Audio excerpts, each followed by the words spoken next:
صحیح مسلم حجاج قشیری در سال 1432 دارالفکر صفحه 941 روایت 4678 رسول خدا صلی الله علیه و آله و سلم فرمودند یک از من امامان میآیند که به هدایت من نیستند و بر طریق من بر سنت من نیستند بین اونها مردانی هستند که قلبهای اونها قلبهای شیاطین در بدن انسان هستند. قلت یا رسول الله کیف اصنع؟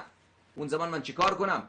فرمود در اون زمان اطاعت بکن و بشنو حرف همون کسی که قلبش قلب شیطانه بدنش بدن انسانه و اگر تو را بزند و مالت را بگیرد باز هم اطاعت بکن و حرفش را بشنو. وقتی که شما خودتان این چوری گفتید این سنتتان میگید که اگر حاکم ولو روحش روح شیطان باشد بدنش بدن انسان باشد، یعنی خود ابلیس باشه در بدن انسان ظاهر شده، نه اهل هدایت نه پیروی از سنت میکنه. ولو شما را کتک بزنه اطاعتش بکن، ولو مالت را به زور غصب میکنه اطاعتش بکن. خب وقتی که این را در صحیح ترین کتابتان نقل کردید شما چه حق دارید که بپرسید چرا امیرالمؤمنین علیه السلام دفاع نکرد؟